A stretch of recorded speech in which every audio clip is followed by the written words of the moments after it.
गोलमाल है भाई, सब गोलमाल है, गोलमाल गोलमाल।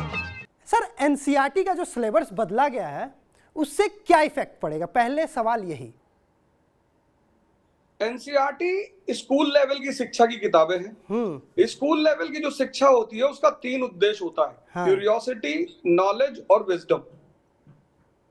हाँ। ये 3 बच्चों पढ़ाई 3 लेवल की है। एक स्कूल लेवल की है, फिर एक कॉलेज लेवल की है, फिर एक रिसर्च यूनिवर्सिटी लेवल की है। तो ये जो स्कूल लेवल की पढ़ाई है वहां पे बदलाव किया गया है। ठीक है। तो इस बदलाव का उद्देश्य जो भी हो, लेकिन अगर उससे ये 3 चीजों की पूर्ति नहीं होती, मतलब स्कूल शिक्षा में 3 चीजें जरूरी है, क्यूरियोसिटी, नॉलेज और विजडम। हाँ।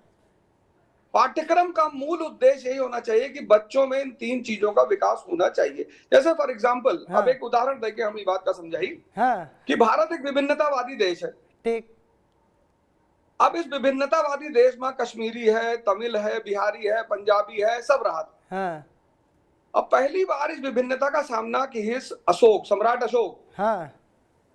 तो जब उसको इस विभिन्नता का उसने सामना किया तो उसने एक नीति लेकर आया, धम्म की नीति। माँ बाप का सम्मान करो, सन्यासियन का सम्मान करो, दान पुण्य करो, हिंसा कम करो। तो ओके, पूरा उद्देश्य रहा कि इस विभिन्नतावादी देश का कैसे बांधा जाए। अच्छा। मुगल काल में वही काम अकबर की हिंद तौहीद इलाही लाए के। तो अब एक है उद्देश्य का है कि जो भारत के बच्चे हैं, भारत जो राष्ट्र है, उनके बच्चों को ये समझ में आए कि देखो भैया, यहाँ विभिन्नतावादी लोग रहते हैं, सबको एक सूत्र में बांधकर चलना है। पाठ्यक्रम महत्वपूर्ण नहीं है। महत्वपूर्ण है विजडम का विकास। अच्छा, एक बात और कि पाठ्यक्रम बदल दिया जाता है। अगर पाठ्यक्रम बदल दिया गया तो आगे आप तैयारी कराते हैं बच्चों की, कंपटीशन लेवल की तैयारी कराते हैं, तो उस पर क्या इफेक्ट पड़ेगा भी या नहीं? कंपटीशन में तो जहां भी चाहे मछली की आंख में तीर मारना हो, चाहे चिड़िया की। कंपटीशन लड़ने वाला लड़का तो तीर मारेगा, उसके ऊपर कोई फर्क नहीं पड़ेगा। उसको चाहे द्रौपदी को जीतना, भाई द्रोणाचार्य भी आईएएस की परीक्षा ले रहे थे, 5 भाई को बुलाए, 4 फेल कर गए।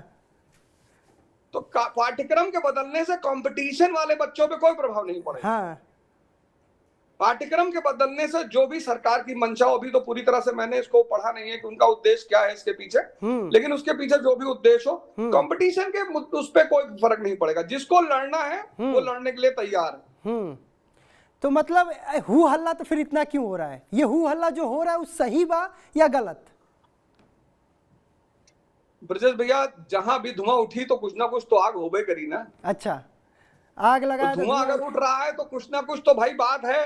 अब जैसे कुछ लोग ही कहते हैं कि अगर मुगल का खत्म कर देबो तो राणा प्रताप के महानता कैसे पढ़ेबो।